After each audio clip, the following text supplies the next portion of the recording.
বন্ধুরা, আমি অনিন্দিতা অনেক দিন পর আবার চলে এসেছি তোমাদের নতুন একটা গল্প শোনাবো বলে।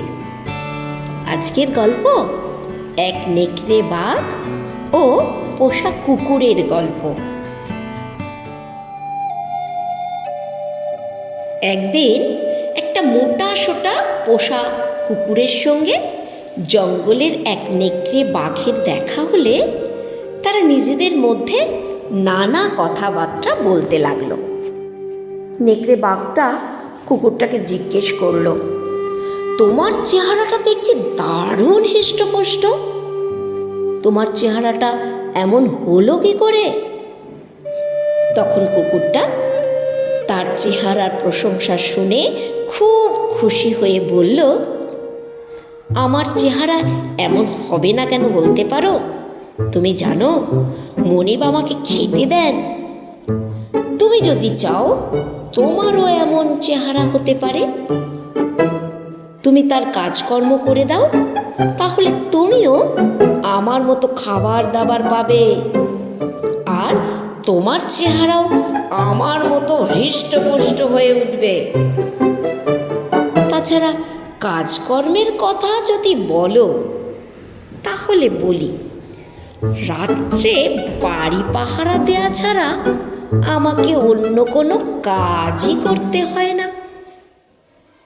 নেকড়ে দেখল যদি সে পেট ভরে খেতে পায় তাহলে কাজ করতে অসুবিধা কোথায়। নেকড়ে রাজি হয়ে চলল কুকুরের সঙ্গে তার মনিবের বাড়ির দিকে। যেতে যেতে হঠাৎ নেকড়ের নজরে পড়ল কুকুরের গলায় কিসের যেন একটা মোটা দাগ। সে কুকুরকে জিজ্ঞেস করলো, আচ্ছা ভাই বলো তো, তোমার গলায় যে একটা মোটা দাগ দেখছি, ওটা কিসের? কুকুর উত্তরে বলল, কেন? দিনের বেলায় একটা শিকল দিয়ে মনিব আমাকে বেঁধে রাখেন, ওটা তারই দাগ। কুকুরের কথা শুনে নেকড়ে কয়েক মুহূর্ত কি যেন ভাবল, তারপর বলল, তবে তো ভাই তোমার সঙ্গে তোমার মনিবের বাড়িতে আমার আর যাওয়া হলো না, আর কাজও করা হলো না।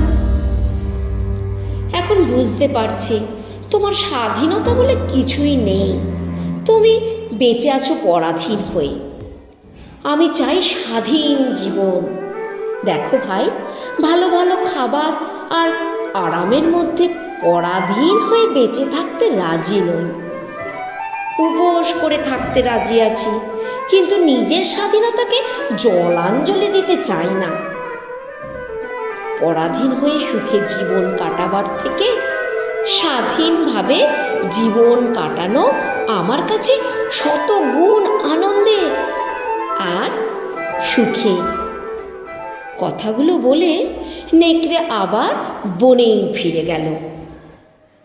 গল্পের নীতি কথা, স্বাধীনতায় হীনতায় কে বাঁচিতে চায়?